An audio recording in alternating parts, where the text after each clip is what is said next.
Are you a businesswoman who is finding it challenging to get your ideas across and make a point? Welcome to Speakers Who Get Results with Elizabeth Bachman, a podcast dedicated to helping women get the visibility they want, whether making a speech or talking in a meeting.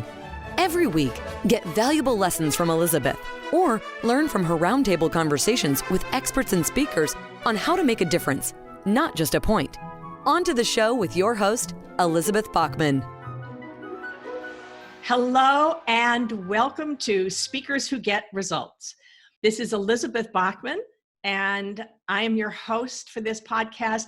This is where we interview really smart, interesting experts for how we can communicate and improve our communication skills in order to get our listeners to do what we want them to do, take the action we want them to take.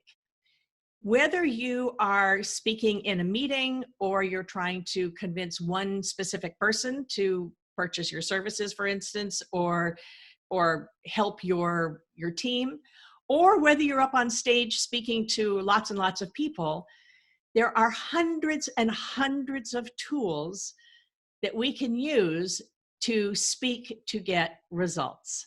That's what this podcast is about.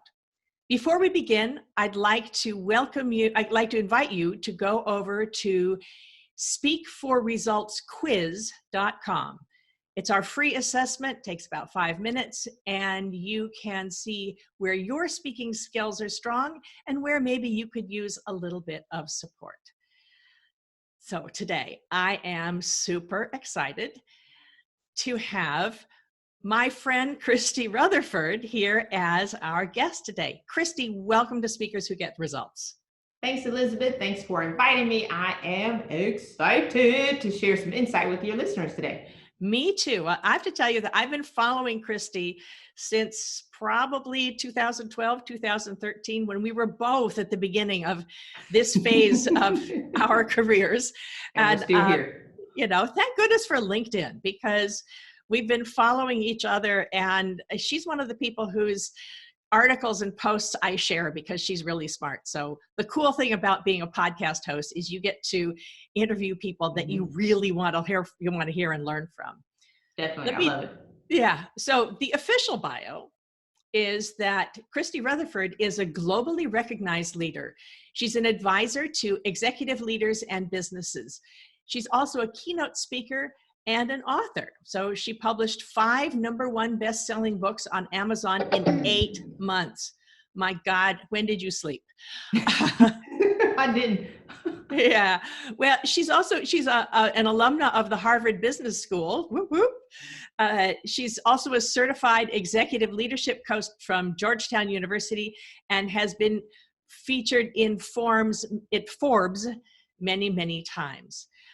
She's also an MBA, and she has a diploma as a pastry chef, which I have to ask you about this online, because otherwise we would geek out about pastry for the whole time. So that's not the point of it. The other thing I wanted to ask you to just tell us is she was a commander in the U.S. Coast Guard, which is the equivalent of lieutenant colonel. Mm-hmm. And in the 225-year history of the Coast Guard, there were only 13 African-American women who ever did that. So, and as part of the Coast Guard, she responded to the needs of the citizens in New Orleans 2 days after Hurricane Katrina. And she had a 3-year congressional fellowship with the House of Representatives, which is very cool. So Christy, before we get to the Coast Guard question, because I really want to hear about that, this is a question I ask all my guests. If you could share the stage with somebody from history, who would it be? And what would you talk about? And who should be in the audience? Who would it be? This is a great question. Napoleon Hill. Napoleon Hill. Okay. All day. Napoleon Hill wrote Think and Grow Rich, and also my favorite book of all time, Outwitting the Devil. Oh, I don't know that one. I know Think and Grow Rich, but not that. You got to listen to it. It's amazing. Okay, and why? Why should we be paying attention to this? Napoleon Hill talked about the fundamental principles of success. And most people who are highly successful and wealthy all do the same things. Like if there are 20 boxes to be checked, most successful people have done the same 20 things, whether they know that these things exist or not. That's what he talks about in success. This is the roadmap to success. So success is predictable if you do certain things. That's why I love Napoleon Hill. All he talks about is success and winning and how to get to the next level. Okay, cool. And who should be in the audience? Who should be listening?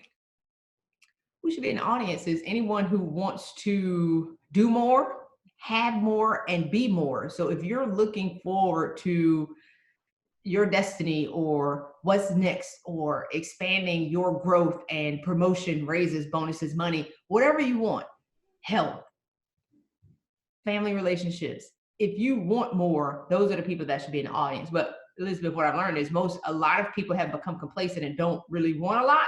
Mm-hmm. They're not the people who belong there. But if you want more, and if you think there's more in you to be discovered, and you want to bring those out into the world, you should be in the crowd. So actually, let's just pursue that for a minute. Okay. How do you help people decide to step out of their comfort zone? Like for me, doing a podcast, committing to a pre-recorded 25 episodes and then a year of every week posting something, that's pushing me out of my comfort zone here. But it took me about a year to think about it. You know, I kind of like I'm like a cat. I'm really quite happy curling up on the same spot on the sofa every single day. So how can people know when it's time to get out of the comfort zone? Can you know? I think most people become comfortable with being uncomfortable. They become comfortable with complaining that their job should pay them more. They become comfortable with thinking that, I need to keep asking to get this car repaired as opposed to getting a job that's going to allow them to get a new car. Or I think about people who say, Christy, you can get so much bang for your buck if you live in the South. And I'm like, well, why don't I just ask for more money and adjust my expectations to where I want to live as opposed to saying where I want to live based on the money. Very good point.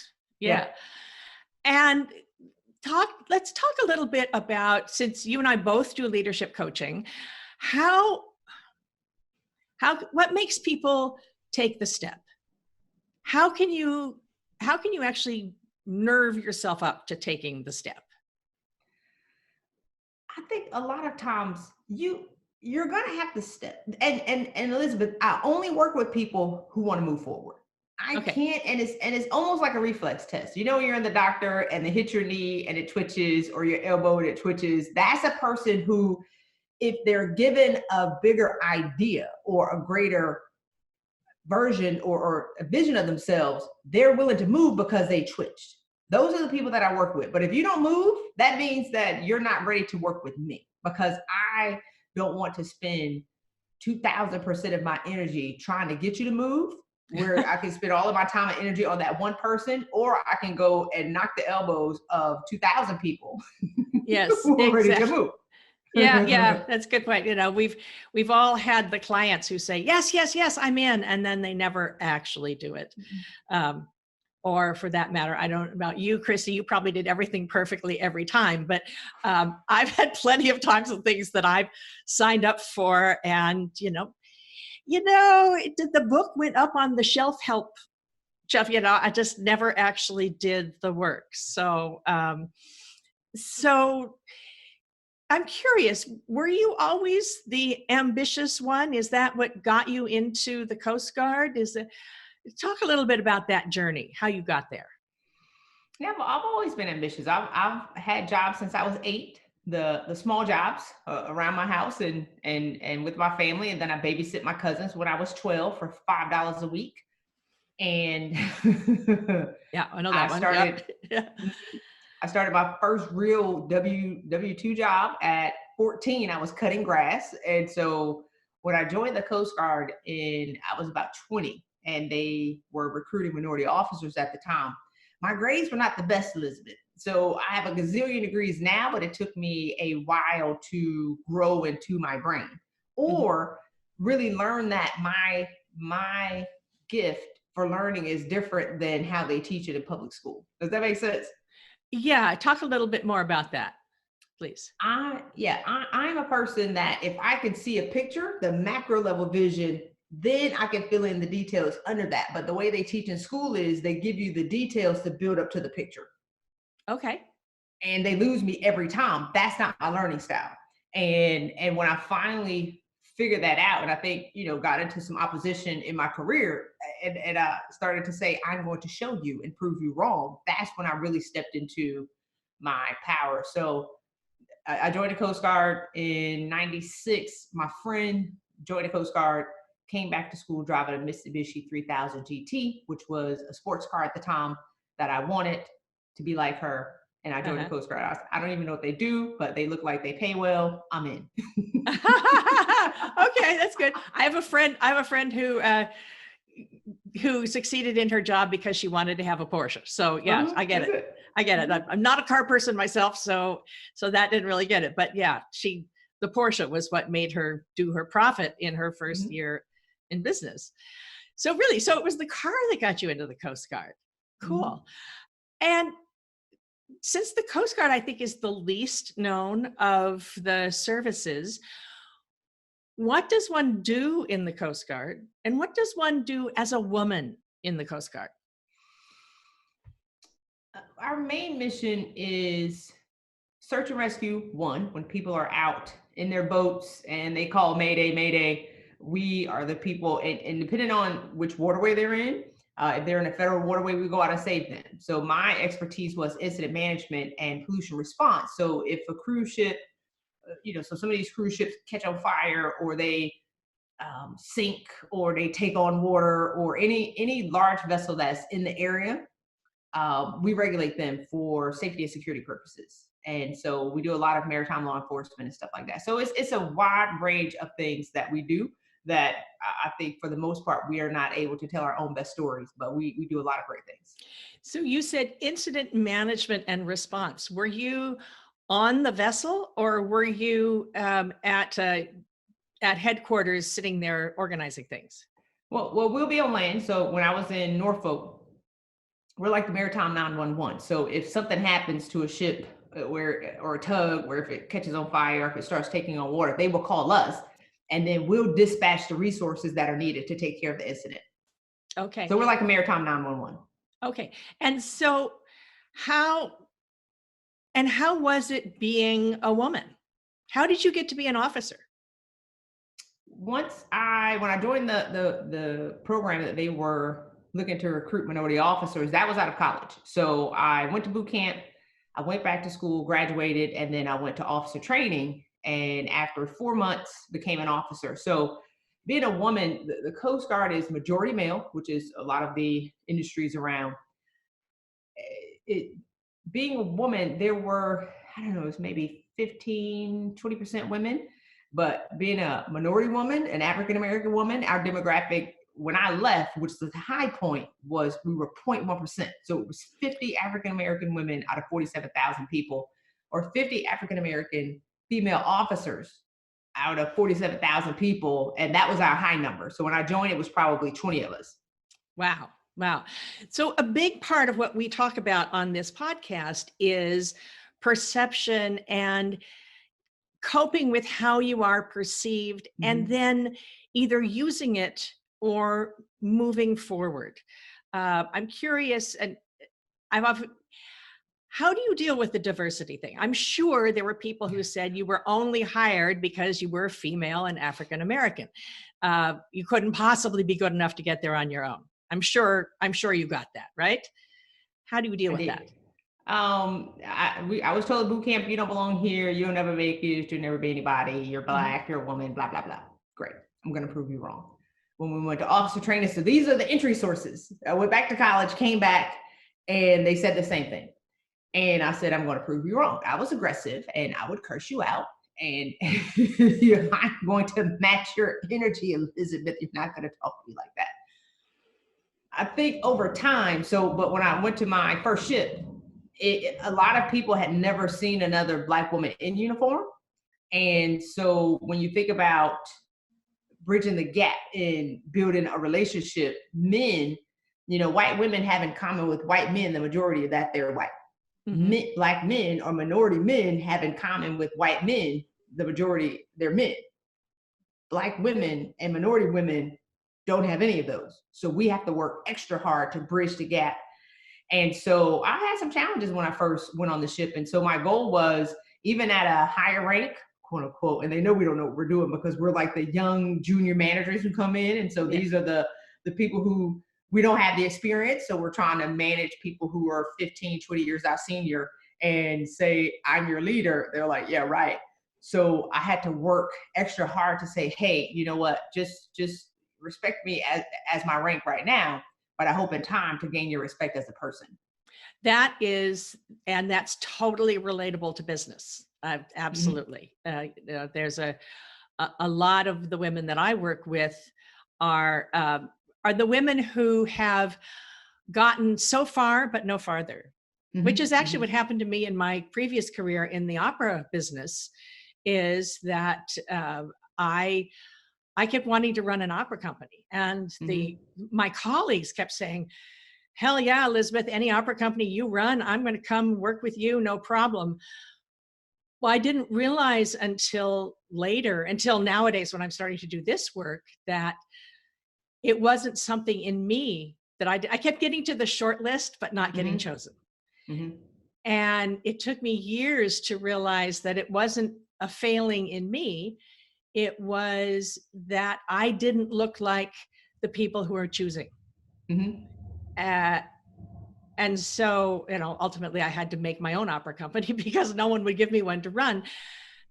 And you still see this. I mean, you would think that was back in that was over 20 years ago, and it's still happening. So let's go further. So how do you talk to women who are trying to get promoted, who are trying to move ahead? I guess it's two questions: is how do you deal with the inner blockages, and how do you deal with the outer blockages? I think on the inner blockages, women who are in leadership are exhausted.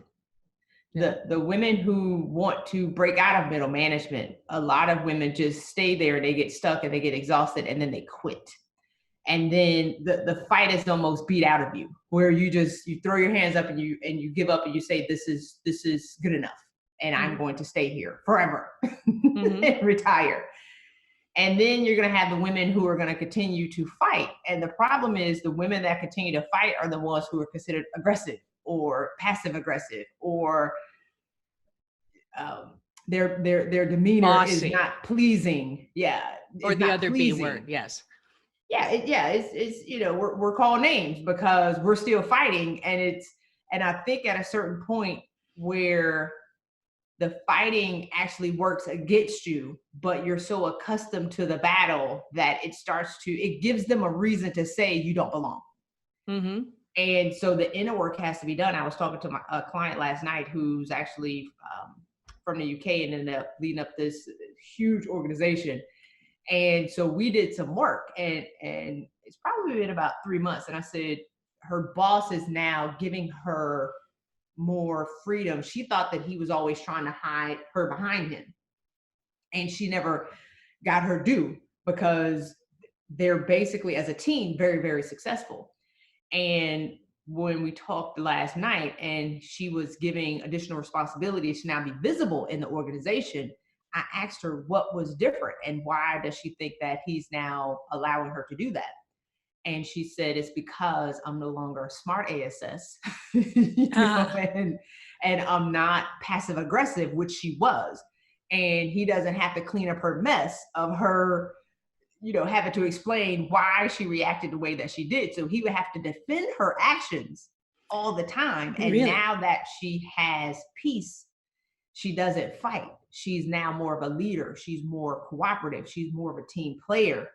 And she had no idea. I didn't know. I mean, I knew that she saw these things. I didn't know if she could verbalize it back to me, and how if she could see how she's changed, where now she can understand that when we first started working together, it wasn't that he didn't want to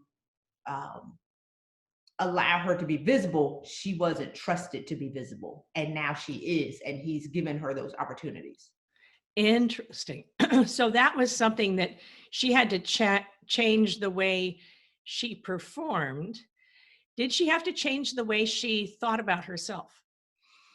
Well, the challenge was she didn't know how she was showing up until she had someone standing and reflecting her back to herself. Yes. And reflecting her actions back to herself. And so the thing about it is she's a very strong woman. And the problem is she would walk in a room and she was always diminishing who she was to make the men feel comfortable. Mm-hmm. And diminishing who she was so they wouldn't feel threatened. But the problem is, so I almost equated to, you're walking in the room acting like a bunny, but you're really a lion. Yeah. Okay. When they treat you like a bunny, you rip their arms off. Right. You could go in and then you sort of hide, and then you're resenting, and it leaks out. So the problem is, can you now become settled? Because Elizabeth, we're so accustomed to fighting and playing the psychological mind games, and women are exhausted and going in circles. But when you come back to yourself and you become settled in who you are, you don't have to change. Mm-hmm. You don't have to change from being a strong woman. There's no way she would ever be a weak woman. And when she tried to be one, people got hurt. Uh-huh. So can you just relax in who you are and own your power and put the sword down? Okay. Do you have like a saying that you say to people for that? Like a good quotable quote for this? Because I would love to have you, I want to tweet something about this. Okay. So I love to ask people, are you who you are, or are you who life made you? I think we're both. Well, I am a person of peace, joy, serenity. I ride unicorns. There are rainbows and waterfalls of Waffle House and sweet tea on my planet. Mm-hmm. That's who I've been. That's who I am at my core. Life made me a dragon slaying barbarian, aggressive, who would curse you out and turn tables over and boss you to do what I want you to do. I was a military officer. And so life sometimes will make us aggressive, or life will make us think that we have to tone down who we are and tone down our power and tone down our strength to appease other people. Then we get angry, and then people get hurt. So that now we're considered passive aggressive and we're not trusted. So we actually get caught in a loop and a cycle where even if we've made it, we don't realize that we've made it because we're so accustomed to fighting.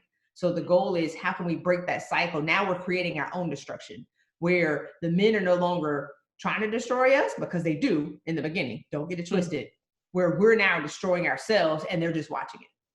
Yeah. They don't have to do anything anymore. Yeah. Right. Yeah. Well, and the other thing is, the thing I see a lot, I'm mostly in a community of women who are supporting other women. Mm-hmm. But I do, and it always surprises me when there's another woman who's not supportive, and so I've been cut down by other women from time to time. I always think of it as like it's a scarcity thing. Mm-hmm. It's a scarcity mindset that, there's not enough.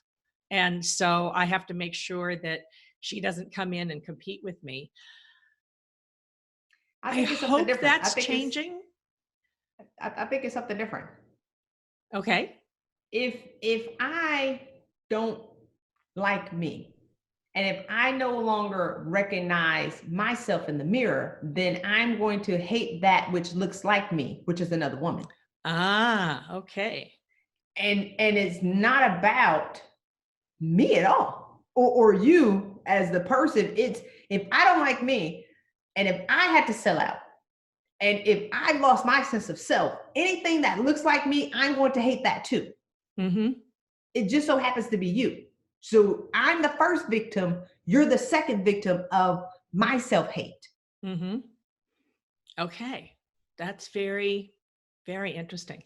Wow. I had all these things I was going to ask you this, and all these things I'm going to have to ask you.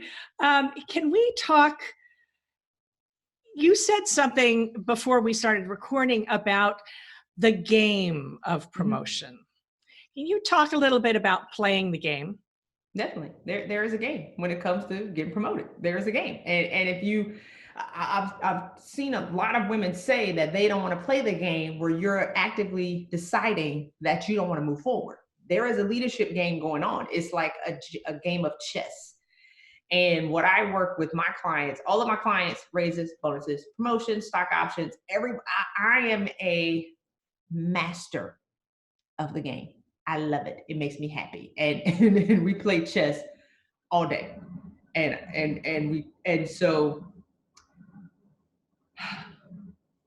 if you think about a game of chess, you have to become an observer of the game. So you have to raise yourself up off the chessboard. You have to see where you are. You have to see where the other players are, who the other players are, and where you want to go. And then you say, well, if I move to the left, then this person is going to come try to annihilate me. Okay, so I'm not going to make that move, because chess is a very strategic, slow game. Yeah. Or if I move one step forward, then this person's going to come. And so once we make a decision on where you're going to move, okay, maybe I should move to the right 2 steps and then move up 1 step. And then I'm going to be in the clear because I know where I'm going. I know who's playing, and I know where I am right now. It's so strategy. It's having a strategy. Yes, absolutely. It's having a strategy. And most people are just making moves without a strategy, or they're asking for a raise, or most women don't ask because they don't know how to ask. And then they blame their bosses. They say, well, what are you going to give me? That's not the right way to ask. Or they get a degree hoping that magically this degree or certification is going to get them promoted. I have a client in Africa, actually, who I met her in July. And I said, you're not making enough money. You don't, because she can't see her greatness. Mm-hmm.